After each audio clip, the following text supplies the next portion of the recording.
also have the pleasure of changing hats and introducing our speaker this morning, as I've actually done many times at the ARE. And Peter Woodbury actually has a really fascinating background.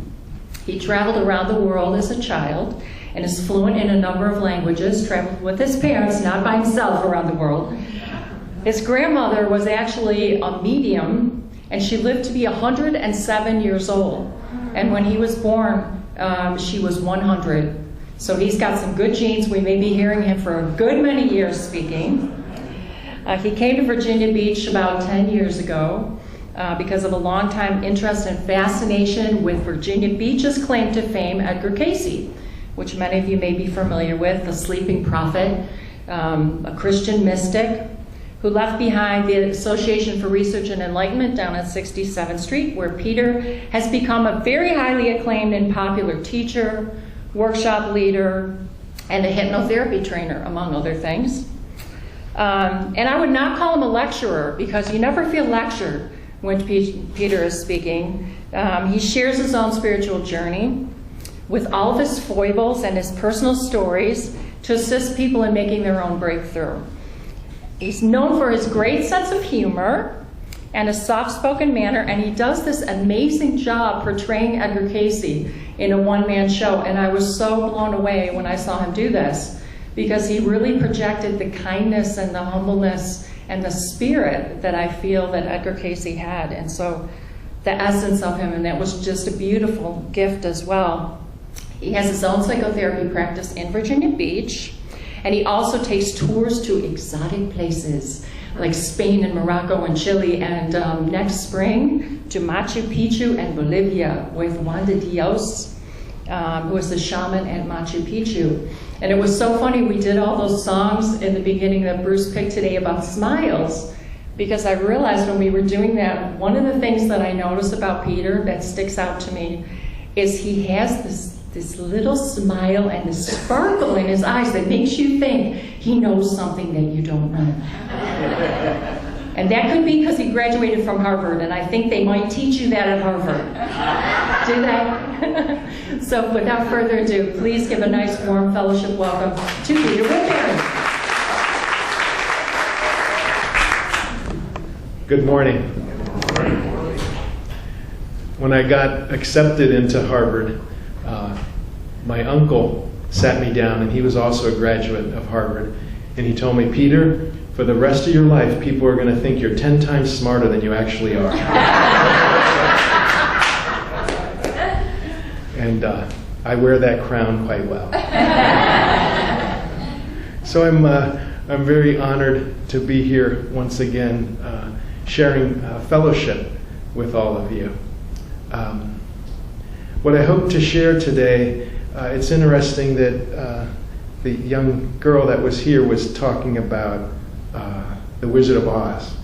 And what I'd like to talk about today is the story behind that story, the prodigal son-daughter story. The story of being home and leaving home and finding your way back and coming to that place and knowing it for the first time. So that's the story I'd like to tell. But if you've heard me speak before, I tell about 12 stories before I get to the story. And I'm lucky if I remember the story I plan to tell at the beginning. But first of all, remind me of how much time I have. What is it? I don't want to wear out my welcome. Lots of time. Yeah, about 20 minutes? 30 minutes. Okay, good. Usually takes me about 30 minutes to get started, so I'll move myself along here. Well, one of the story behind the story that I want to talk about today is the story of shame, because I think that it's not you're thinking, what? That's not cheerful to come and hear about. But if there's anything that I would say that I do in my work is try to help people resolve shame. If you have a chance to read Brene Brown and her work on shame, she makes an important distinction between guilt and shame. Guilt means that you've done something wrong. And so, in a way, having guilt, feeling guilt or feeling remorse. If you've hurt somebody or you've done something that later you reflect upon and you feel some guilt about that, guilt means you've done something wrong that you can make amends for. Shame is very different, because shame means that you are wrong. You are basically bad. And there's no fixing that. So the toxic issue with shame is that you don't want to talk about it. If it's something you can't change, you just want to avoid it. It's something that you feel is permanent. And so that's part of the issue with shame. And so let me tell you some of my story with that, and maybe we can honor that prayer that we had earlier, leave some of that behind. Now, Cheryl was talking about my journeys traveling with my family, and it's something I've kept doing my whole life. Trying to remember, I was born in Washington, D.C., but by age 4, I was already living in Switzerland. By 6, we were living in France. And by 7, we had toured about maybe 13 or 18 countries in Eastern Europe and North Africa. I could give a half-hour lecture about that, but I won't. But on an ARE tour that I took with Charles Thomas Casey to Israel, we went to the supposed site of the Last Supper. Now, they're very nice because they say supposed site. You have no idea where any of these things may have happened, but they make places look like it could have happened. They have Leonardo da Vinci's long table. It just inspires your memory or your thought of what that might have been like. And then, since that's the supposed site of these events, people have been coming to that place for I don't know how long, hundreds of years, and they've been bringing that energy there. The prayers. I remember when we were there, several groups were singing hymns and just communing with the spirit of Jesus and the Last Supper. Well, when we left that place and we went back to our hotel and we were, talking about and processing what had happened, I began to cry. Now, I don't know if you've had those cries that you just feel like a floodgate has opened and became sobbing. And it was one of those experiences where people weren't coming up to console me. They were fleeing. And I don't blame them. I didn't know what was going on either. And so after everyone had fled the room, I decided to go up to my room and just kind of be with myself. And I continued to sob as I lay in the bed. What was being stirred up in me was the Last Supper and just the thought of having betrayed Jesus. That it wasn't just Judas. He's kind of the scapegoat. But in some way, had we all in some way not honored him, and perhaps not just at that time 2,000 years ago, perhaps in current time, had we not honored what he tried to remind us of or awake us to. So as I was there in the bed sobbing, and a part of me was wondering when this was going to end, what this was about exactly. At that moment, I had a vision, or I was transported to being at the feet of Jesus. And Jesus communicated to me, not in words, but in thought, that it was unconditional love. It was a sense of, you feel ashamed because of what happened to me. And he was communicating, there's no need to feel any shame. My life was perfect. I nailed it. It was a 10, I have no pun intended.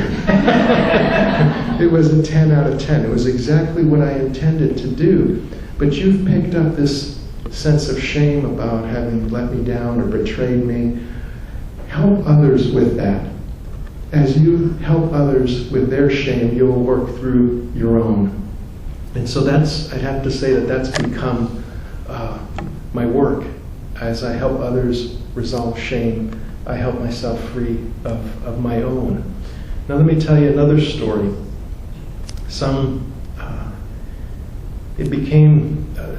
There was an opening at the ARE to teach the past life regression course. And so I had learned past life regression with the teacher, Alan Chips, that taught that course for several years. And I was continuing my education, and so I went to Brian Weiss's week-long training, the author, kind of who brought past life regression really into the forefront in the New Age. His book, Many Lives, Many Masters. So I went to his training, and part of his training, of course, is that you undergo regression experiences, sometimes in groups, and sometimes you pair off with other students. Now, in one of those experiences, I had my first contact with what's called the in-between life experience, and I had contact with my council, the group of guides that are overseeing us in a lifetime. Apparently, before we incarnate, we have a group we pick, or there's some process of a group of guides that oversee us, like a group of guardian angels, you could say, as we go about our life. Well, I got the opportunity to be with that group. Now, my bias, like if you've ever had a past life regression, there are multiple parts of you. There's a part of you that's having the experience, and there's a part of you that's watching yourself having the experience, and that part is going, is this real? What the heck is going on? I got to meet with my counsel? And the feeling that I had from that consciousness was that meeting with the council was going to be like going to the principal's office. Like they were going to say, young man, have a seat. We got some talking to do. Let's remind you of what you planned and like what's actually happening in your life. So that was my feeling. But it was completely different meeting with my council. First of all, they were all light beings. They were just pure light. Couldn't really make them out, other than they all just seemed the same. I've learned since that they're just at a high vibration, which you perceive as light. And the feeling was of reverence, that it was not at all about being in trouble. It was being in awe of myself in a way like I was the hero. And the feeling I got was that I was the one who had chosen to be in the arena of life. And I was coming to my ringside, and they were all my folks, kind of, swabbing, cleaning, remember, Perry left, block right, forgive right, and, judge not left. It was just gentle reminders of what I had intended to do. But one of the things they also did was that they held these mirrors. They were round mirrors that they had in their hands. And as I looked in the mirrors, I saw myself in a past life reflected back to me, and I was a pirate. I was in my Johnny Depp glory. I had a mustache. I looked like I hadn't bathed, and hung over. And my first thought was, why are they showing me this? Aren't I supposed to reject that? Aren't they supposed to remind me of when I was with Jesus, or when I was some kind of a high being? And that was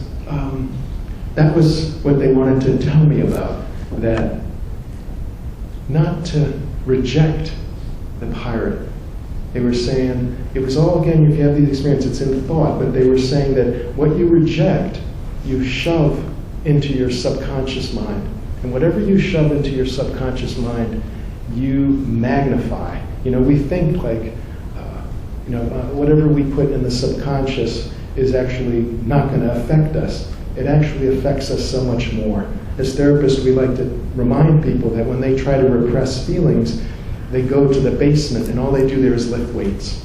They get stronger. They get stronger. So I knew what they were talking about, but what they were trying to tell me was that there was some part of me that was trying to be too good, that I was just trying to portray this kind of pureness and basically saying, don't look behind the curtain. Behind the curtain is everything I don't want you to see about me, or that I don't accept about myself. And so in that experience, as I came out of it, I've tried to incorporate the pirate. I have a tattoo now. I don't. But I try to honor that part. The thought they gave me was to try to be a pirate for God, like accept that part. And in that you can have much more compassion. You won't judge as much if you say, there but for the grace of God go I. Whatever the pirate did, I did. That was my experience. And we still have some pirates out there. We still have, we've got a lot going on. And I think the time that we live in is about being bridges. Like I think we're bridging between the Piscean age to the Aquarian age. And this is not a time for weak souls. I think that all of us have incarnated because we're pirates and because we've been high souls, because we have both. Because when you have both and you honor both, you can have compassion. I think this time really calls for compassion to help as many as possible cross into this new age. Basically to not judge, to help the pirates become spiritual pirates. To have that treasure not be in gold, but the treasure to be what's inside of them. So in that spirit, let me talk about the prodigal son, the story of the prodigal child, and how I connect all that together. Now, am I allowed to move? Yes. Yeah, okay. Sometimes I feel, how do you, if a car, push it forward? Pull. Ah, there we go. How do you start a car that's stalled? You have to push it, and you get it moving, and the same works for me. So the story of the prodigal son, or the prodigal daughter, the prodigal child, it starts that there's a parent and parents, and they have 2 children. Now, one of the children asks for half of their inheritance. Very wealthy parents, landowners, and so they ask for their half. They're just coming of age, and they want to go and explore life and discover what's out there. Now, the parent says, yes, of course, I'm going to give you half. But that's what, if you had a child who was 18 and wanted you to sell off half of what you own and give it to them, you would do that, right? The story makes a lot of sense. You would just give them enough rope to hang themselves. Okay, so this is a strange story. Why? What's this about? What's happening here? That these parents, give half of what they own, sell it, and give it to the child. And so, what happens? This part of the story makes sense. So the child takes their inheritance and goes and uses it and spends it and just has a whole lot of fun. But then, where does that story eventually end? It eventually ends symbolically with the pigs. What happened there? What's the story that went from there? So I'm going to connect that to us and our creation. See, I think we come from this original family of oneness. And we've been bestowed with gifts from the Creator of free will and creativity. So we've been given this tremendous inheritance. And we have gone and experimented and learned and had these different experiences. But the child who now finds themselves with the pigs, is that a story of shame? Is that something, I grew up Catholic, and there was never a missed opportunity to shame us. That becomes original sin, all this kind of original badness. Now, what I'd like to invite you to think about in this story is to remember also there is a child, the one that stayed behind. So one, ran off with the money, and the other one honored the parents and stayed behind. Now, just to add a little dimension to this story, I believe that we have been created in consciousness, and so that there's different mindsets. For example, Edgar Cayce, when he was talked about heaven and hell, do those places really exist? He said they exist in the mind as states of consciousness. He says you don't have to wait to die to go to hell.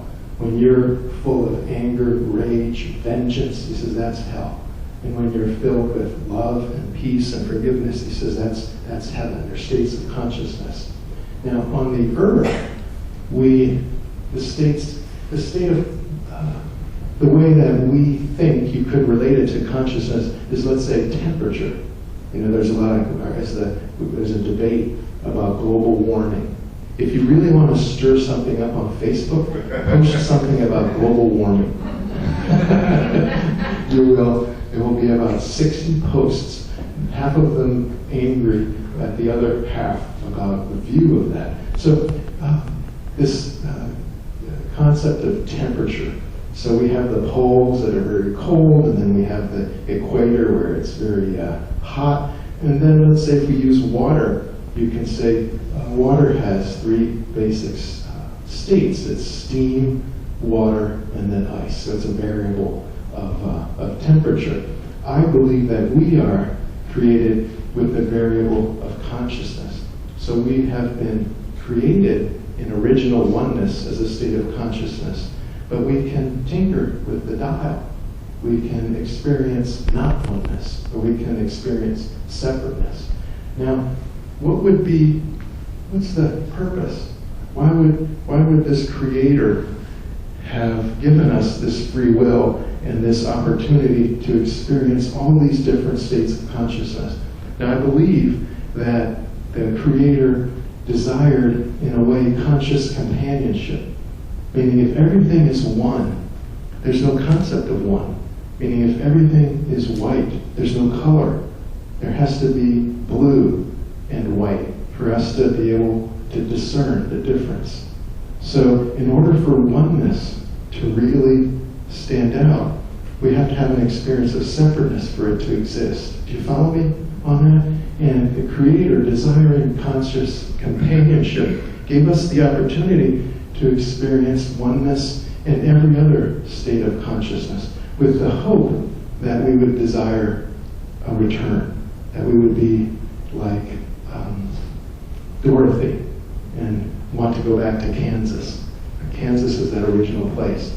And so the story goes that the child comes all the way to the place of separateness, to the place of being with the pigs, the symbolic loneliness.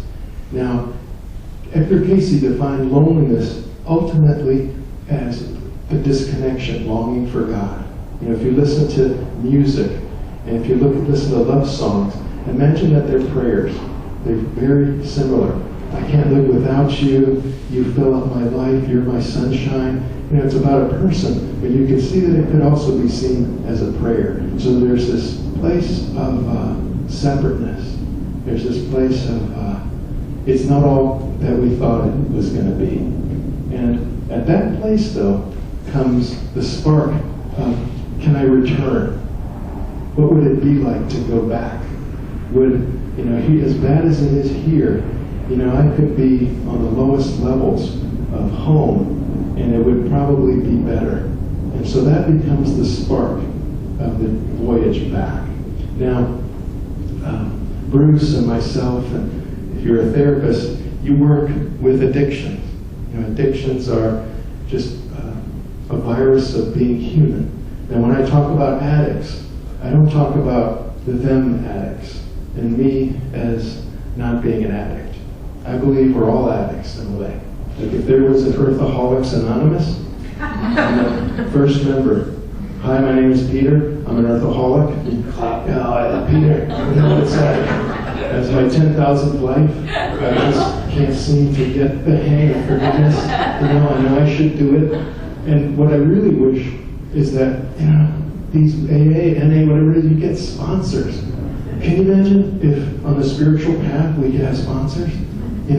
Call somebody up. Okay, this guy cut me off. I'm about to give him the finger. Don't do it. Peter, don't do it. That sets up 10,000 obstacles. Yeah, you're right. Wouldn't that be nice? We just have that link, to just prevent that from happening.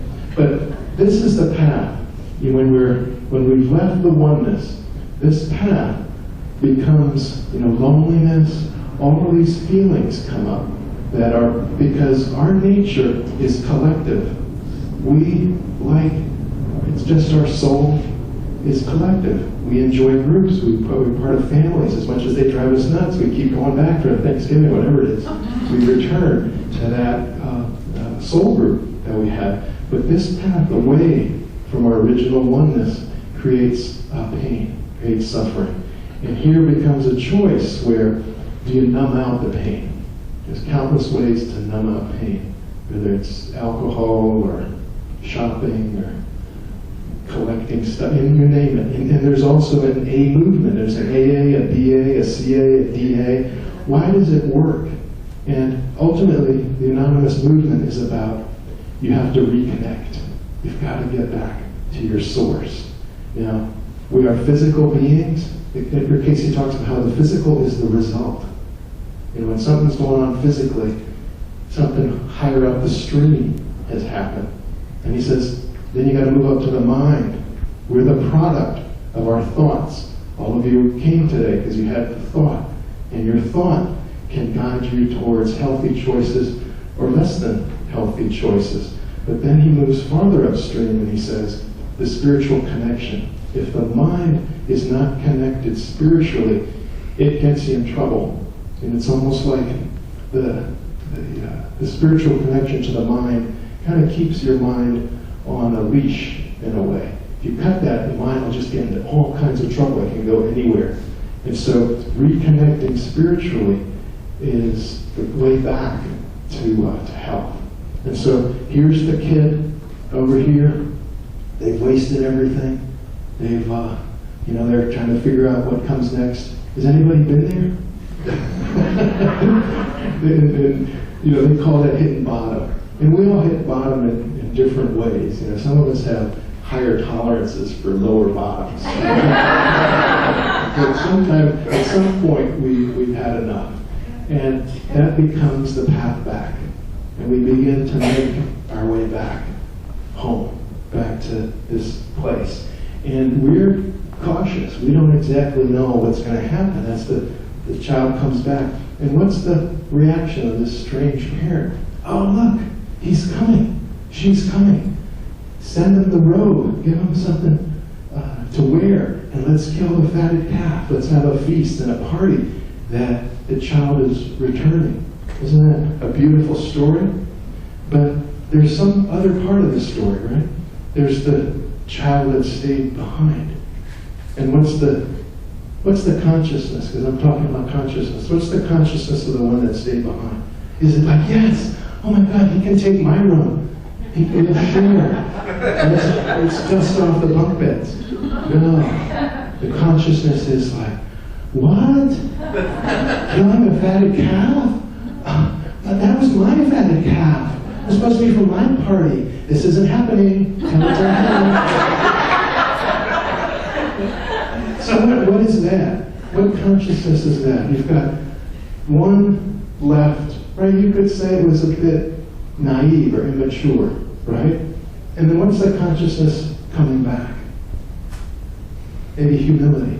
The one coming back has rich experiences. It's coming back with a bowed head. But what's the consciousness of the one that stayed behind?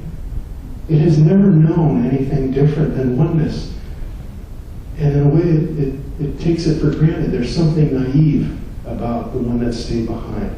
And what I'd like to offer you is that this is our story. Because we are the ones that left home. We're the ones that took our inheritance and did wonder, did every kind of thing with it. But the story shows there's no shame. There's no shame. Because what did God desire in the beginning? Conscious companionship. And who of those two children is a richer companion? The one that stayed behind or the one that has made this journey? Well, obviously, the one that's made the journey. Who would you rather have a beer with? The one that's got some good stories to tell. That one knows what it's like to be away from the oneness. It has a rich appreciation. It's like to know home for the first time. Like, this is awesome. So I invite that into your thinking, because I think we've all been great saints and we've all been great sinners. But this story is that they all served a purpose. If we hadn't had those experiences, we wouldn't have matured. And so, as much as I'm a student of world religions, as much as I'm into each religion has its own unique aspect. Houston Smith used to come to the ARE, and he would give wonderful lectures about world religions. And Houston Smith practiced aspects of the different world religions. For example, from Islam, he said he prayed 5 times a day. The Islamic religion has calls to prayer 5 times a day. I think one is like at 4 in the morning. I used to live next to a mosque, and so I would wake up at 4 or 5 in the morning with that call to prayer. But he would practice that. You know, it's a physical exercise of praying, movement. I don't think call it exercise, but it's a prostration. So Houston Smith said, I keep that. I think that's great to bring God to consciousness 5 times a day. But he said, I consider myself a Christian because what's unique to Jesus' teaching is redemption. Redemption. Redemption means that all that matters is who you are right now. All that matters is who you are right now. Whatever you've done and been, all that matters, did you learn from it? Are you not going to do it again? Do you need one more donut? You need one more Corona? You know, if you do, okay. But all that matters is who you are now. And if you're a good person now, let go of it. Don't hold that case against you. That's where the shame comes in. This belief in original badness. And then the jets fly over when I speak truth. So there they are. Thank you. It's a different Air Force that works with me. So that's my thesis. And as you think about the story of the prodigal child, because it's in our subconscious, it's probably the most common story told of original home, making the voyage, and coming back changed because of that. So I invite you to think of every case you hold against yourself. Did you learn something from it? Did you grow from it? Has it in some way changed you? Have you learned to be compassionate to others that walk that same path? Do you continue to beat yourself up about it? Because I encourage you not to. Keep the learning. That's all that matters. You know, we live, God is love. And we're so much harder on ourselves than we need to be. God is a God of love and forgiveness and compassion. And so let's take some time in consciousness just to experience that, just to let go of all these cases that we hold against ourselves. And in doing so, we'll be kinder, gentler people with ourselves, and there's going to be less to project outward. You'll hold much more compassion and love for others that way. All right, and thank you.